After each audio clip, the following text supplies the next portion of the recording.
진실은 언제나 하나, 단 하나의 진실을 꿰뚫는 천재, 그 이름은 바로 주식탐정 코난. 네, 안녕하세요. 주식탐정 코난입니다. 앞으로 여러분들과 함께 여러 주식 사건을 파헤쳐 볼 텐데요. 긴 여정 함께 하실 분들은 구독, 좋아요 부탁드립니다. 자, 오늘 23번째 사건입니다. 이번 사건은 수사 의뢰가 2건이나 들어왔는데, 파댕스님이 이 리튬 관련주들이 많이 올랐는데 수사나 리튬 관련 대부마그네틱의 실체가 있어 보인다고 그렇게 이제 말씀을 해 주셨습니다. 실체가 있는 종목 맞습니다. 어떻게 하냐고요? 제가 약 한 3년 좀 넘게 개인적으로 이렇게 좀 꾸준히 투자를 했던 종목이기 때문에 그 부분에 대해서는 잘 아는데요. 대부마그네틱은 현재 이제 역사적 신고가죠. 이거는 뭐 이제 매수 영역이 아니라 사실 이 매도 영역입니다.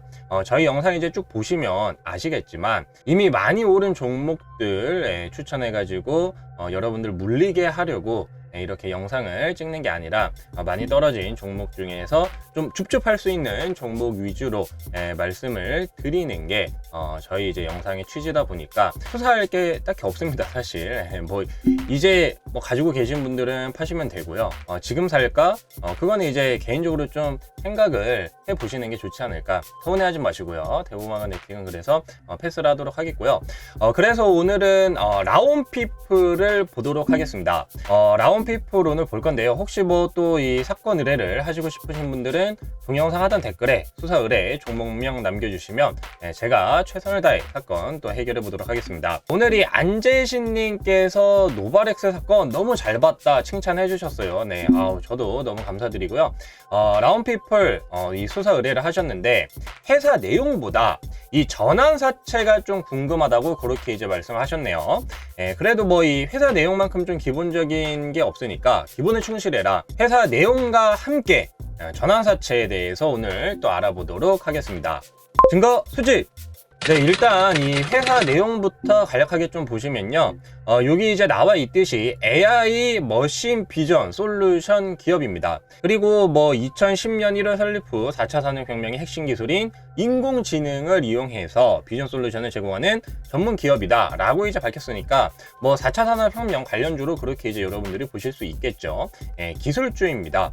역시 뭐 실적적인 부분을 여러분들이 보시게 되면요. 네, 실적은 역시나 좋지 않습니다. 2020년, 2021년 영업이익 적자를 기록했고요. 근데 좀 이제 긍정적인 부분은 올해 이제 실적이 흑자 전환을 하면서 뭐 매출액도 좀 이제 늘어나기 시작하면서 영업이익도 플러스 된다. 그러면 보통 이제 흑자 전환이 시작될 경우 이 주가의 바닥이 많기 때문에 굉장히 이 부분은 회사 기본적인 내용은 아마 다 아시기 때문에 전환사채에 대해서 물어보신 것 같은데요. 그래도 실적, 그러니까 가장 기본적인 부분 요거를 놓치면 안 되겠죠. 증시에 따라서 사실 좀 연동이 될 수밖에 없는 그런 이제 기술주 종목이다라고 좀 보여지고요.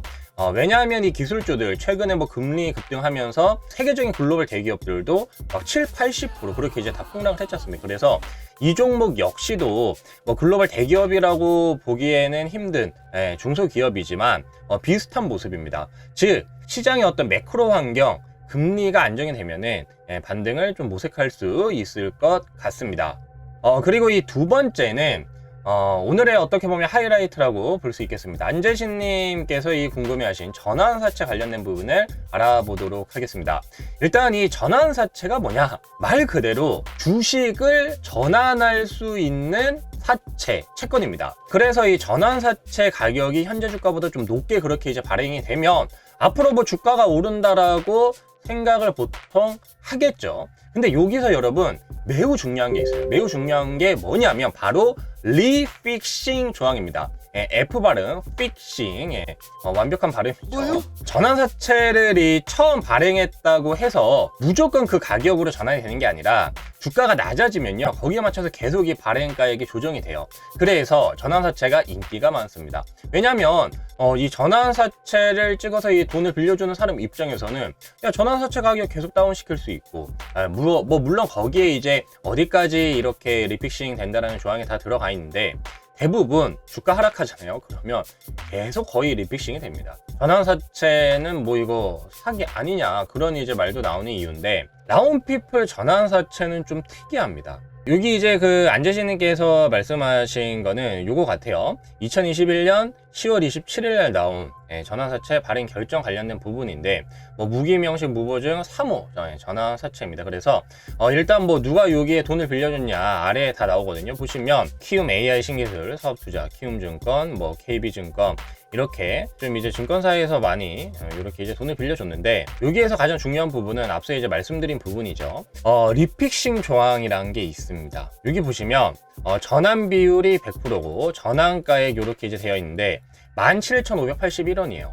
근데 여기 아래 보시면요, 쭉쭉쭉쭉 보시면 시가 하락에 따른 전환가액 조정이라고 있죠.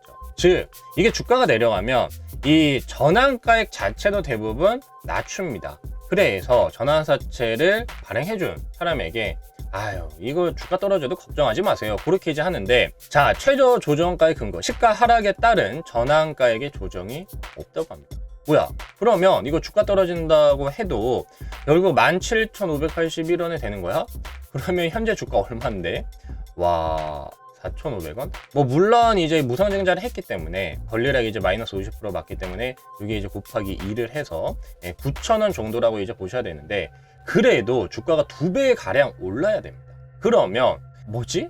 뭐 키움이나 저런 이제 증권회사에서 주가 떨어질 기업에 보시게 되면은 액면 이자율도 0%예요. 그러니까 이자도 안 주고 표면 이율이 0%죠. 그러면 이거 그냥 주가 오를 거라고 해서 돈 빌려준 게 맞는 것 같은데, 야, 이거 뭐냐?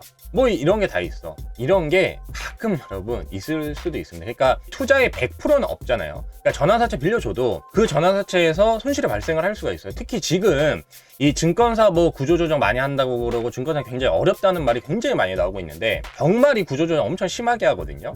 저도 이제 금융업 종사자로서 들으면 정말 깜짝 놀랍니다. 30%까지 사람 자른다 뭐 이제 그런 이야기도 나오고 있는데, 다름이 아니라 바로 이제 이런 부분 때문이죠. 그러니까 야 그동안 이렇게 채권하고 주식이 다 박살난 적이 없었는데 100년 만에 이 금융시장에 대혼란이 왔다. 그러면 증권사 입장에서는 당연히 사람들 투자를 안 하고, 그러면 결국 이제 수수료 장사하고 돈 빌려줘서 저축은행으로 먹고 사는 증권사들이 어떻게 돈을 법니까?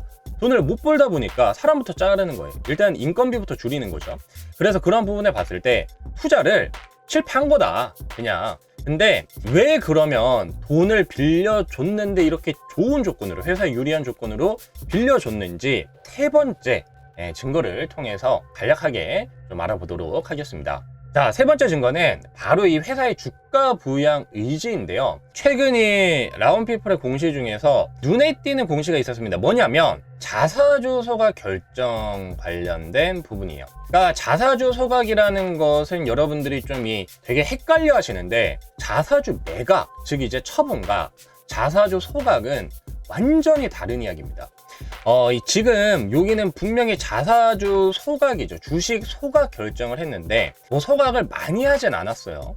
발행 주식 수의 뭐 한 1%? 그 정도 이제 했는데, 우리나라에 여러분 자기 주식을 소각, 즉 이제 그냥 불태워서 없애버리는 기업이 거의 없습니다. 이런 기업들의 주가는 하방이 굉장히 견고하다고 볼 수 있는데, 앞서 이제 말씀드린 자사주 매각, 자사주 처분은 돈을 안 받고 자사주를 소각, 즉 불에 그냥 태워버리는 게 아니라 돈을 다 받고 내 주식을 처분하는 거예요. 그러니까 내 주식을 처분을 해서 재원을 마련해서 그 뭐 돈을 뭐 어디다 쓰든, 아니면 뭐 현금을 가지고 있든, 아니면 뭐 그 돈으로 뭐 배당을 하든 뭐 하는 건데, 그러면 주식 발행 수 자체는 그대로인 거죠. 근데 자사주 소각을 하면요, 총 발행 주식 수가 줄어듭니다. 지금 한 1%가량 했으면 이제 99%로 줄어들겠죠. 그러면 이게 바로 여러분들이 그토록 원하시는 주주 환원 정책이라고 보실 수 있고, 라운피플이라는 회사는 확실히 이 부분에 있어서는 주주를 약간이라도 좀 생각을 하고 있는 것 같다. 즉 어떤 회사의 장기 사업 전망 플러스 이러한 부분이 사전에 좀 어느 정도 약속이 되었기 때문에 이자 0%에 그렇게 이제 높은 가격, 그리고 리픽싱 조항도 없이 돈을 빌려준 게 아닌가, 그런 생각이 좀 듭니다. 범인 검거! 자, 그러면 범인은 검거를 했으니 사건 최종 결론 지어봐야겠죠. 오늘 사건, 라운피플 반토막난 주가 살아날 가망이 있을까의 최종 결론은 그럴 수 있을 것 같다입니다. 현재 이제 연준의 피부 기대감이 자꾸 이제 뭐 현실화되고 있는 것 같고요. 거기에 플러스 주주 친화적인 이러한 어떤 주가 부양 의지를 회사에서 보여주고 있기 때문에, 그래서 여기서 뭐 매크로 환경이 사실 가장 중요하겠지만 이건 뭐 아무도 모르는 일이니까요. 금리 상단이 좀 제한적이다, 이제 금리가 안정세로 접어들었다라고 하면은 반등을 모색해 볼 수 있지 않을까, 그렇게 생각이 됩니다. 사건 해결! 자, 오늘 라온피플에 대해서 자세히 알아봤는데요. 사건 의뢰하시고 싶으신 분들은 동영상 하단 댓글에 수사 의뢰 종목명 남겨주시면 오늘처럼 제가 최선을 다해서 사건 낱낱이 파헤쳐 보도록 하겠습니다.